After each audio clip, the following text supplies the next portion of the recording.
Masih di Buku dan Kehidupan dan masih bersama Chok Sawitri. Nah, Mbak Chok, kita tadi membincangkan tentang bagaimana penghargaan internasional itu kadang malah lebih tinggi ya dibandingkan dengan penghargaan dari dalam negeri sendiri gitu. Kalau Mbak Chok melihatnya bagaimana sih menjembatani itu? Artinya juga ya katakanlah itu kondisi yang memang berulang ya, dan di berbagai sisi kita mengalami itu, tapi kita kan tidak bisa berdiam diri atau katakanlah mengandalkan pemerintah saja untuk melakukan sesuatu gitu, Mbak. Pertama itu siapa saja dalam posisi saya itu beruntung, karena Bali itu kan lintas internasional, jadi saya tidak mempromosikan diri, saya nggak punya manajer, sangat tradisional. Sebenarnya posisi karena saya di Bali itu mudah dikenal, karena lingkungan keluarga juga. Hampir semua peneliti kan pasti kita ke rumah kita, ketemu, ngobrol, dan sebagainya, terus tiba-tiba yuk nonton, saya mau pentas kan. Loh, pentasnya bagus banget gitu loh. Kadang-kadang gila kan pementasan saya. Itu menguntungkan. Jadi mudah mendapat perhatian dari publik internasional. Itu muncul begitu. Dan yang kedua, hampir semua penulis, katakan beberapa pengamat teater kayak Catherine Diamond, termasuk teman dari Broadway, Dan Moose dan sebagainya itu, apresiasinya itu melihat seniman lain itu jauh lebih, maksud saya, dibandingkan, maaf ya, senior-senior kita dari yang di pusat Jakarta ini. Kalau teman-teman dari pusat Jakarta datang tuh nganggap kita anak buah. Oh iya, tapi kalau saya rasakan, tuh, kan saya juga kadang-kadang kerjasama dengan beberapa teman. Kalau teman-teman dari luar negeri itu benar-benar nganggap kita kolaborator.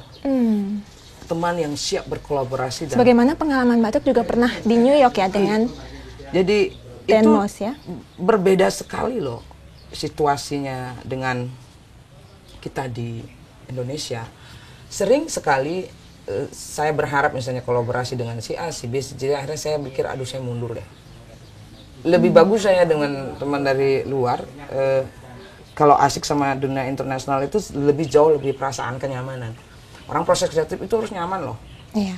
Kalau ribet nggak mau saya. Kalau untuk buku-buku nih Mbak, buku Mbak Chok yang sudah diterjemahkan katakanlah ke bahasa Inggris itu ada beberapa kan ya? Ya, cerpen ya.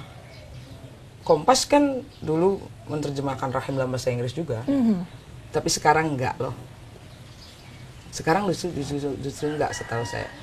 Dulu waktu Rahim itu diterjemahkan dalam bahasa Inggris, Rahim itu judulnya Womb kalau nggak salah.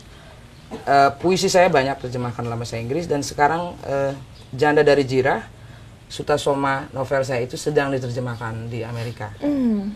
Kita suka bicara tentang go internasional gitu di berbagai bidang, termasuk juga bidang penulisan ya. Tapi kemudian yang terjadi adalah seperti berjalan sendiri-sendiri gitu ya. Ada ya, tadi mungkin sebagian berpendapat ada kubu-kubu tertentu gitu. Nah, beberapa waktu yang lalu kan kita ada Ubud Writers Festival ya. Menurut Mbak Chok itu event seperti itu sejauh mana sih kemudian bisa mengangkat penulis lokal ataukah seniman lokal ke internasional?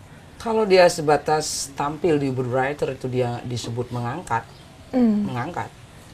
Tetapi sesungguhnya Ubud Writer satu kelemahannya, terlalu asik sebagai festival, tidak membangun jaringan. Yang mereka sebut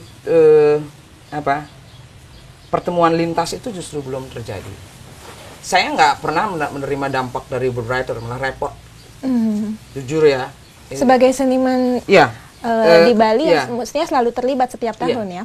Kenapa? Pertama Ubud Writer kan mempunyai persoalan finansial selalu, karena sastra itu kan paling susah mencari sponsor. Sponsornya banyak, semua barter kan itu. Dan itu semua banyak teman-teman saya itu. Yang kedua, kelemahan Ubud Writer itu terlalu minder Ubud Writer itu sebagai bangsa. Kenapa? Kamu lihat kemarin pembukaan dari awal sampai akhir pakai bahasa Inggris. Saya nggak suka karena beberapa festival internasional writer and readers tidak hanya kan ada 7 di dunia yang besar. Ubud Writer sebagai penyelenggara kan 5 besar di dunia. Saya sedih karena satu teman penulis Cina di suatu acara bahasa Cina loh dia. Wah, pusing semua orang. Singapura juga bikin sekarang festival sastra gitu, menyediakan 5 bahasa.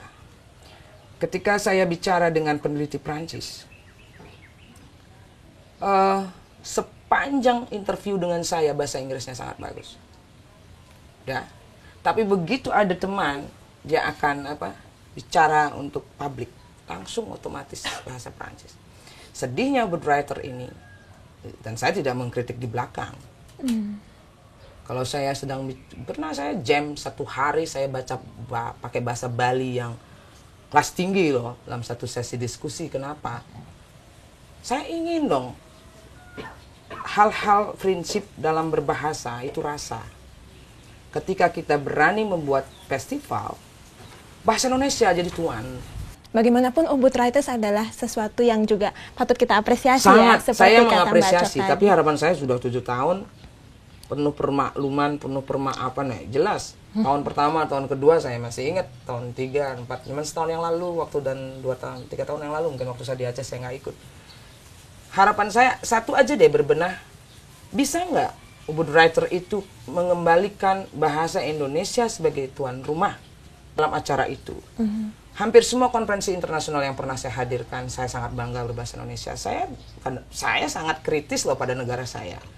Tapi saya sangat malu, itu loh, kepada wakil-wakil bangsa lain. Mereka semua setia sekali pakai bahasa Indonesia.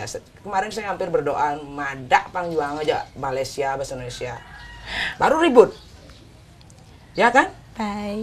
Baik, itu merupakan PR bagi kita semua ya. Bagaimana bisa lebih menghargai lagi tradisi kita, bahasa kita, kekayaan budaya kita. Dan Ubud Writers Festival bagaimanapun adalah sesuatu yang harus kita apresiasi juga, dan itu menjadi PR buat kita semua ya Mbak Cok. Terima kasih banyak untuk bincang-bincangnya, dan semoga kita juga selalu tidak lupa untuk menjadikan sastra dan buku sebagai bagian dari gaya hidup kita. Sampai jumpa.